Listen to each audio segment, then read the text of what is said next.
Yo, what's going on, guys? It's your boy Jason back at it again with another Geography Now video. Today, guys, we have Sudan.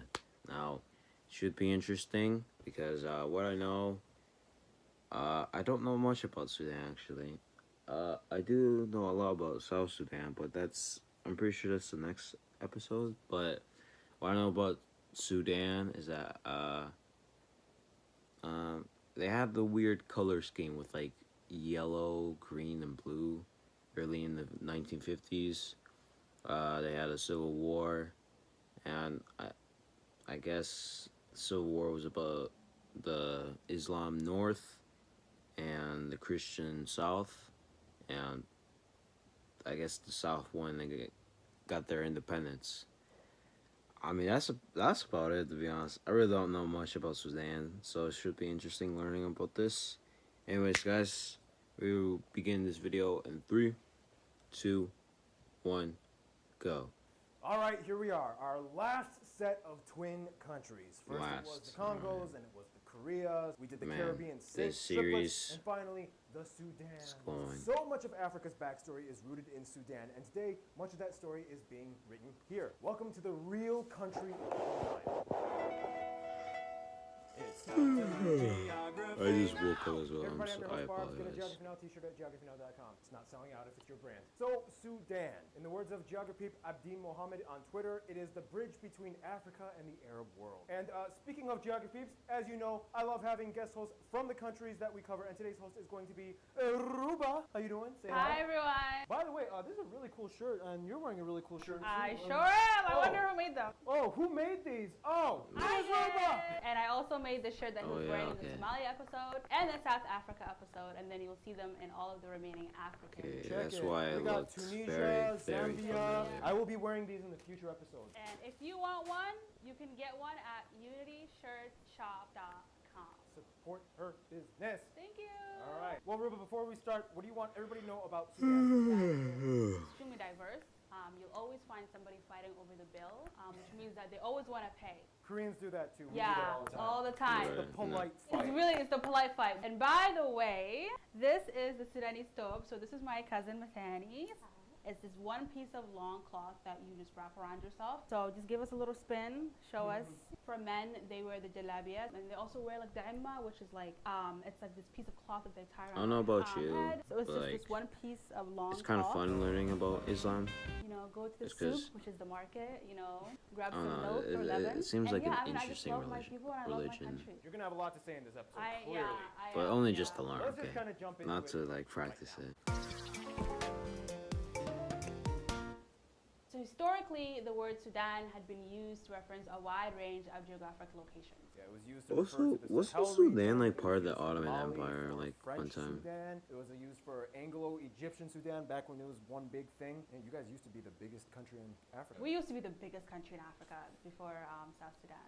2011. That's a whole other thing. That is a whole other thing. Yeah. But let's jump into the animation and explain a little bit more. First of all, the country is located in northeast Africa, surrounded by 7 other countries, and a coast about 400 miles, 650 kilometers long, on the Red Sea. To this day, they have 2 disputed areas, 1 unclaimed area, and 1 condominium. To explain, up here is the Halaib Triangle. Due to a historical cartographic dispute, both Egypt and Sudan claim it. However, today, the area and towns inside are de facto administered by Egypt. This dispute also includes Bir Tawil, the upside-down trapezoid-shaped plot of desert that both sides claims should belong to the other, effectively making it a terra nullius, or unclaimed land. In any case, down south, you have the Kafia Kingi salient that to this day is still disputed, even though it was technically set to be given to South Sudan. Today, Sudan controls most of it, although South Sudan forces have been known to step in occasionally as well. And finally, you have Abyei, which is an area under joint control of both Sudan and South Sudan, as it was agreed upon by the Comprehensive Peace Agreement, or Naivasha Agreement, signed in 2005 after the Second Civil War. The capital of the country is Khartoum, where the Blue and White Nile rivers meet. Here you can also find the largest and busiest airport, Khartoum International. After Khartoum, Nyala is the second largest city outside of the general Khartoum metro area. And coming in at number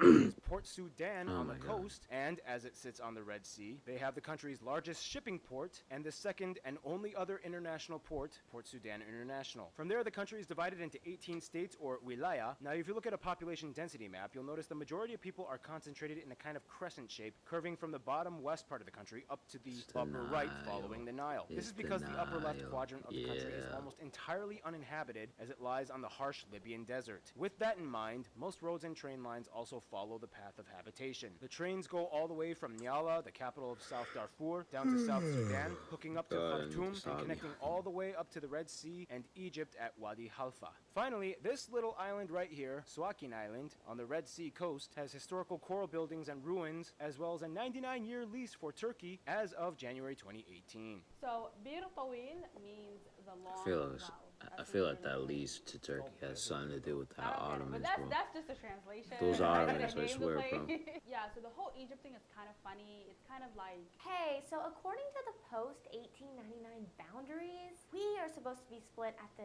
22nd parallel, so I'll take the triangle. Oh, no. According to 1902, there was an administrative boundary zone because it was under the governor of Sudan. The triangle is ours. Bir Tawil is yours, though. The triangle was intended for grazing for the Ababda tribe, and particularly under Egyptian administration. So we cut at the 22nd parallel. That means Bir Tawil is yours. It's yours. You should just take it. No. I insist. You should take it. yeah, so basically, whoever claims Bir Tawil agrees to giving up the triangle. That's how the game is played, so. Yeah, so. Now, with Sudan, you have to know Come on, bro, one just crucial take it. region and one I would take demonstrably it. notable area, Nubia and the Kingdom of Kush. Kush being where the Cushitic languages are derived from, like we explained in the Somalia episode, or like he explained in the Somalia episode. Basically, the Nubian region was concentrated in the loop of the Nile, specifically the city of Napata, today known as Karima. So around 1500 BC, Egypt was like, Gotcha! But then 800 years later, it was like, gotcha! that's right, for about 100 years, Nubia evolved into a kingdom of Kush and took over Egypt in the 8th century BC. And they had pharaohs that ruled Egypt. Yeah, so the ancient Nubians play a deep role in developing much How of did I what's not know modern-day this? Sudan. Maybe the it was Nubians, they just have their like I writing learned system, this in irrigation 6th technology, grade. kilns, mirrors, That was freezers, years ago, and I sun just clocks, forgot reservoirs, about it. trigonometry-based architecture. They had a lot going on. In the meantime, Ruba, why don't you go over some of the top notable places of Sudan? okay, so there are the ancient temple of Mussawarat Al Safra, Suakin Island's ruins, Karma ruins, the temple of Oman, National Museum, Dungala, the elderly mosque, which is the second oldest mosque in Africa, Souk al-Arabi in Khartoum, University of Khartoum, and Shari al-Nil, which is now... I don't know why the university. But Ruba, what do you think would be Interesting. probably the number one notable looks site of interesting. Sudan that a lot of people should know about? The most famous site are the pyramids of Marawi. Sudan has, and I think you've mentioned this before, a lot more pyramids than Egypt. They have over 250 pyramids. Egypt only has about 118. Yeah. But Egypt has 3 really big, cool ones. That's the thing. I mean, they can have that. The thing is, our pyramids are just a lot smaller. Yeah, so many cool spots, but some of the most frequently visited spots are also the nature zones, which brings us to... Despite having a little over half of my country covered in Basically. desert, Sudan still holds the nickname of the food basket of the Arab world, and it covers about 45% of arable land in all Arab countries. It's interesting how Egypt may get most of the credit for the Nile, but actually most of the Nile is in Sudan. Well, let's explain a little bit more. In a nutshell, the country is located just at the convergence of the Sahara and Sahel regions of Africa, which is where the arid savannas begin and eventually make way for tropical greenery further south you go. And all of it centered around the longest river of the nation, let alone the whole world, the Nile River. The country's north section is divided between the Libyan desert to the west of the Nile and the Nubian desert to the east. The majority of the people living along the Nile are only able to venture about 3 kilometers parallel to the river before the land becomes uninhabitable. The only main exception would be the capital Khartoum, which sits at the convergence of the White and Blue Nile rivers, which originate down south in Lake Victoria and Ethiopia's highlands. Keep in mind though, there is actually a third important branch, the Atbara River, sometimes called the Black Nile, that starts in Ethiopia as well. From there, the western front, known as the Darfur region, has the Mara mountain chain, which holds the tallest mountain, Mount Deriba, an extinct volcano with 2 saline lakes at the top of the caldera. In terms of inland bodies of water, Looks though, most of pretty nice. Sudan's I don't know lakes are about you, blocked it up looks dam sick. reservoirs, the largest being Lake Nasser, shared with Egypt, but the largest fully in Sudan being the Meroe Reservoir. Otherwise, most of Sudan's remaining inland water bodies are scattered wetlands called the Sud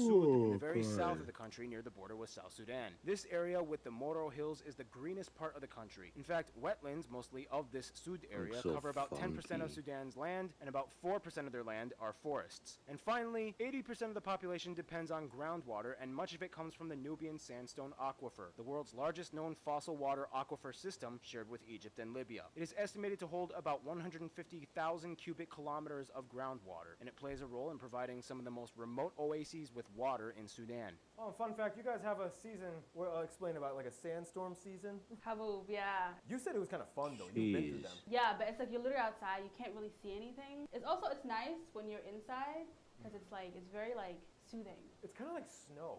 Yeah, except it just doesn't melt. Yeah.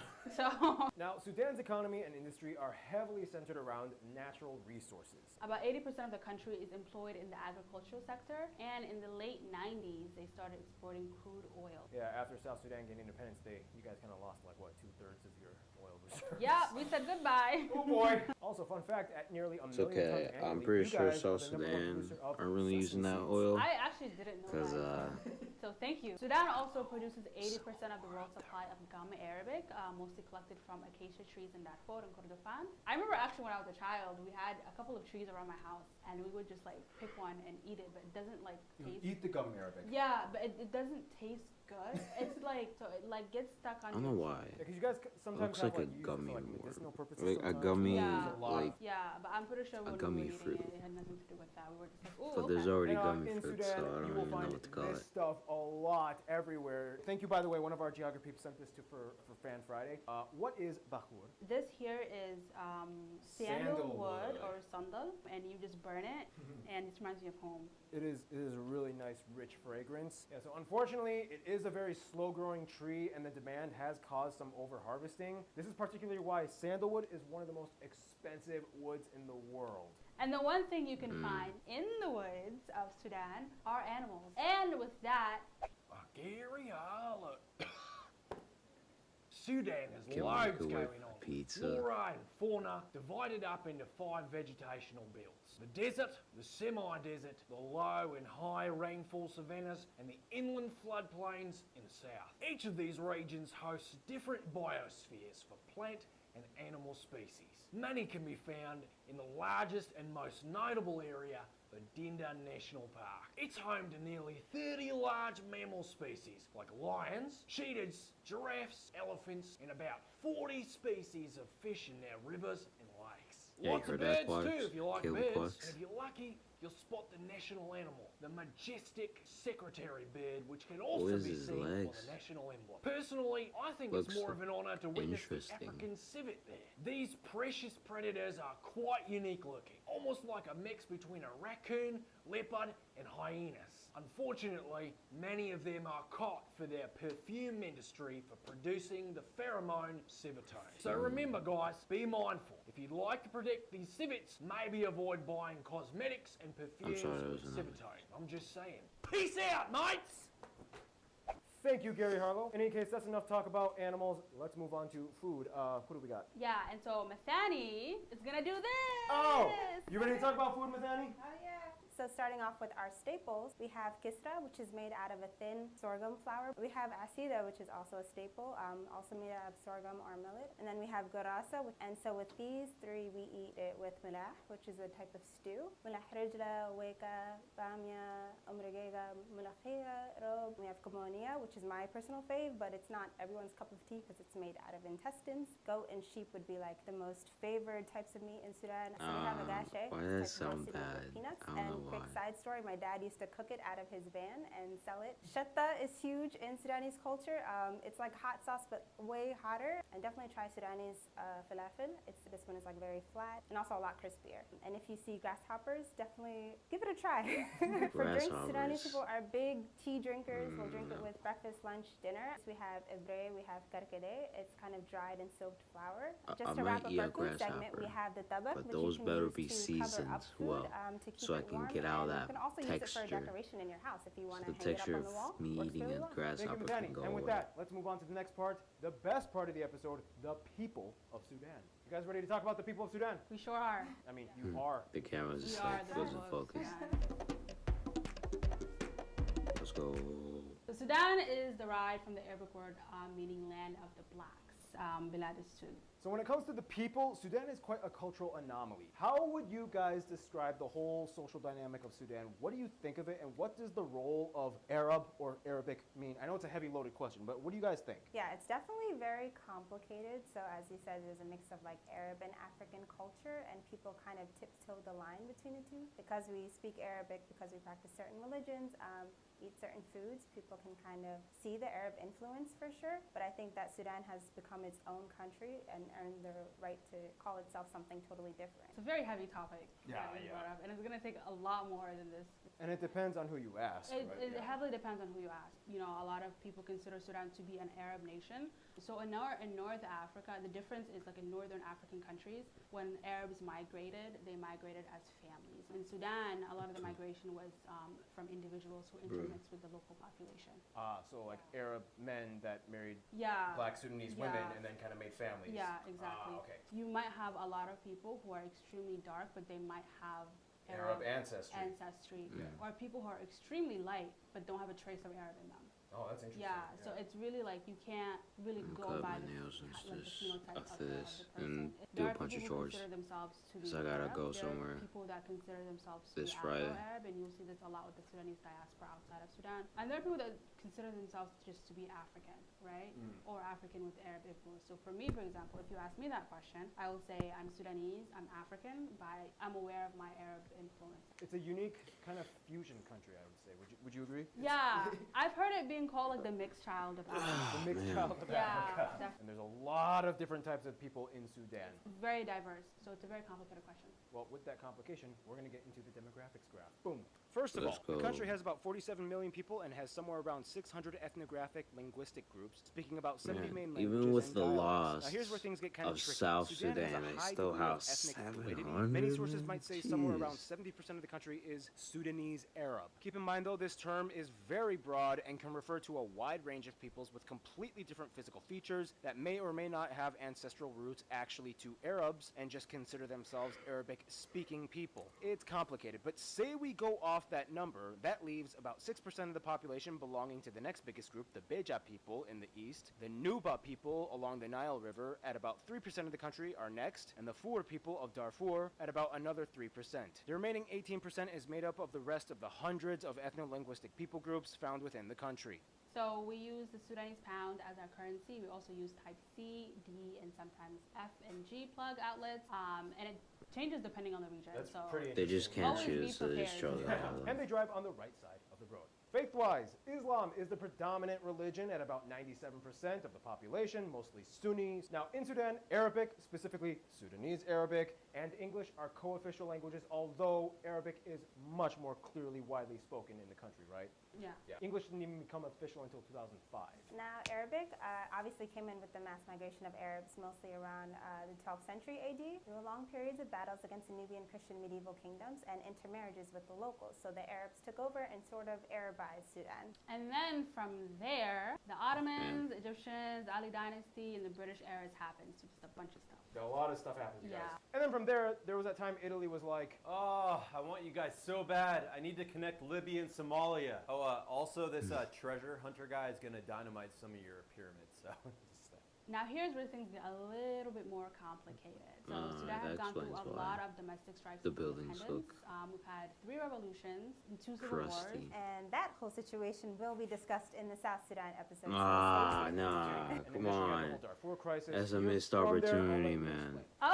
Okay. Like Barb said, we're both from Darfur. We're both from different regions, but nonetheless, the whole state was affected. The conflict is a little bit complex, but basically what happened was the Darfur region, the people that lived in Darfur were very suppressed, and so they reached a point where they just couldn't take it anymore and they were trying to fight back. The government decided to fight back using the ginger weed. Yeah, to that point, around 5 million people were affected. There were 3 million people who were internally displaced, got put in camps, and about 1 million people were killed throughout the crisis. So back in 2009, Omar al-Bashir, the ex-president of Sudan, was indicted in the International Criminal Court. He had 2 warrants against him if he were to ever leave the country, which is why he stayed in the country. And then currently, Sudan is in a transitional state after Omar al-Bashir had been ousted and handed Someone over to added the me ICC back, for but I war don't even know crimes. who that So is. that's a good thing that kind of happened. Yeah, we kind of like diluted it a little bit. Yeah, this is the crisis in 30 seconds. Yeah, which I don't think does it justice at all. I'm glad you guys mentioned that. It's so important because the Darfur thing is definitely just, it's a part of Sudan's I know, but like, story. come on, You know, Barbs. it has to be mentioned. Next So on episode. to a Why? lighter, You gotta teach lighter, the lighter other rest topic. of the So we're gonna move on to sports with art. Yeah, Darfur to the sports. What's up, guys? All right. So, as the birthplace of many ancient civilizations, Sudan has a lot of history. And with the history comes a lot of recreational activity. For one, a native sport they're well known for would be Nuba-style stick fighting and wrestling, done with Nuba people in the south. The goal of the wrestling is to slam your opponent to the ground. There is no pinning or submission. The stick fighting is usually performed at festivals and events, and injuries are very common. Otherwise, they enjoy other sports. Soccer or football is... Why do I do that in every episode? Football is a huge deal, obviously. They You still hosted call the it first football. African Cup of Nations in 1956. They were one of the first 2 countries from Africa to participate in the World Cup qualifiers in 1970. And their national team, the Desert Hawks, won the African Nationals Cup in 1970 as well. 1970 was a good year. I don't remember it. We weren't born, bro. We are not that. We weren't even thought of in 1970. Nobody thinks of us now anyway. Yeah, we're worthless. As of Bruh. today, Ismail Ahmed Ismail was the But- first and the come only on, man. Sudanese athlete to win the Olympic medal Don't for go the country there. in 2008. And of course, due to the Arab influence, camel racing is done Oh in my certain God, parts of the country. camel Guys, racing? that's all I got. Dude, So what else do you sign think we me should up. add into this episode? Because that was not very much. So go buy a mug on jarkfinow.com and put your suggestion. So I'm gonna... Alright, bye. Oh, Thank you, Art. And so moving on to a little bit about the culture, there are 5 things that are said to summarize it. 1 is honor, Shut up. politeness, Adab. humility, Can't pronounce this word, y'all. I don't know. My mom told me. Tawada? Yeah, it's just like, yeah, mumble it. Okay. humility, Tawada? generosity, This is so hard. and generosity and hospitality. Karam وضيافة. Seems like there's a lot of cool little fun cultural insights. And you know what? Let's kind of move on to Hannah with Random Hannah's Culture segment. Hey guys, little disclaimer. Hannah's audio wasn't working in the first part of this clip, so she sounds a little echoey, but the show must go on, and we had to use the backup shotgun show audio. must go Here we on. go.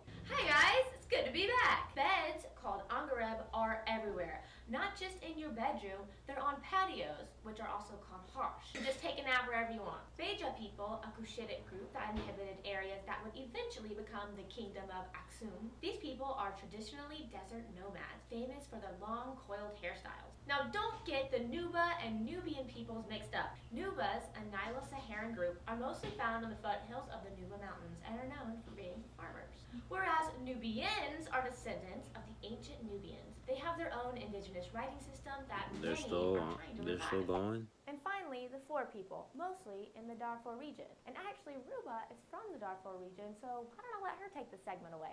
Just pop off like this. Yeah, you just pop off. So there are a couple of things that are very distinct to Darfur. Jubraka, the Banga, Karab, the Jirtik, which is a wedding celebration. Those are just kind of a few things that you'll find in Darfur as well. Thank you, Ruba. Keep in mind, these are just the largest native people groups. There are literally hundreds more with noticeable customs and rituals. Sudanese writers have definitely made their mark in the Arab world, these 2 probably being the most well-known. Weddings, these are my favorite parts in the culture segment. The bride takes literally weeks in advance to prepare with beauty rituals, henna, makeup. I have some things to add to this part, so. Wait, So Sudanese weddings can take from 3 days up to months, depending on what part of Sudan you're in. And so it starts off usually My with mouth the hagid, makes which is like weird the engagement. noises. The jirtik, it's like you have the henna, you have the perfumes, you have the woman who wears, you know, it's like this red thobe, a lot of gold, and then there is this one cultural aspect where you have the bride and groom spit milk, and it's whoever I believe spits the furthest. It's kind of like wears the pants in the relationship or like controls the relationship. And the one thing you'll always hear in different events, whether it's wedding, whether it's whatever at the it might person, be, dude. it's zagret. I can't It's do like, it. I saw the picture, man. Do it. And Oh I'm God. like, Okay, hold on. I they have to probably channel spit my at inner each other and, Sudanese like, woman. Hold on. I actually cannot do it. I don't know if you can edit that, but it's something very, very similar to that. Jubilation. That sounds so fun. There's Let's so many. go. And very quickly, because Which it's means my editors thing, Sudan's Paul. film industry was kind of non-existent until recently. Actually, before it was non-existent, they were actually one of Africa's most booming film industries until the regime of Bashir. But I'll tell you guys more about that in the Filmography Now episode. Honestly, guys, Sudan's film industry and its story is really beautiful. Check out Filmography Now, the first official spin-off channel of Geography Now. Hannah has a spin-off. And finally, like many Alright, other Muslim but we neighbors, need the a biggest History festivals in Now. Sudan are centered around We need a typical History Islamic Now holidays, like Muslim spin-off. and Eid festivals. There's actually a cultural festival that happens every year in Sudan with lots of music and dancing, and it actually showcases the different people groups that are living in the country because, well, there's a lot. Speaking of music, I am very happy to find out that Keith is still in Florida. Dun dun dun. Whatever. Oh yeah. Everybody, this is my mom. All right, get out of here. All right. Zoom Thanks, Mom, exists. for being a part of the show. Yeah! Anyways, traditional music in Sudan is unique because even though they speak Arabic, they don't perform traditional Arabic music. Most of their traditional songs use the pentatonic scale, which, for those of you that don't know at home, pentatonic scale consists of 5 notes. You have a major pentatonic and you have a minor pentatonic. They tend to be slower with heavier lyrical metaphors. Music. Each region and group of Not people my has thing, different man. music styles. For example, in Darfur, you hear more female vocalists. And in the southern parts of the country, gourd trumpets called waza can be heard. Modern Sudanese music, though, began in the 1920s with the Hakiba movement. This style mixed religious chants with non-religious lyrics recorded on vinyl. And those of you that don't know what a vinyl even looks like, check this bad boy out. Ravi Shankar, some great music from India. Now this is a vinyl record. It opened up the door for more artists to experiment with new different kinds of music. In the 60s, it is considered the golden age of music, with introduction to instruments like the electric guitar, piano. There are so many different famous artists, and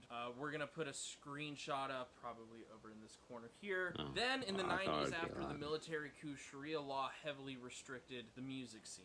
Many music halls and outdoor concert venues were closed. Many musicians were barred from performing. Things lightened up, though, in the 2000s and the 2010s. You saw more Sudanese rappers and reggae and Afrobeat artists come onto the scene, and many of them were Sudanese people living abroad. If you're Sudanese, what would you like us to know? Write us in the comments below. I hope everybody has a great day, and I hope y'all go buy a Keith shirt, because Hannah sucks. Thank you, Keith. Sounds like after the Bashir stuff, things kind of started to transition into the 21st century with music and everything. Yeah. Well, it seems like, Sudan has a lot of interaction with the rest of the world, which means we're going to move on to the last segment.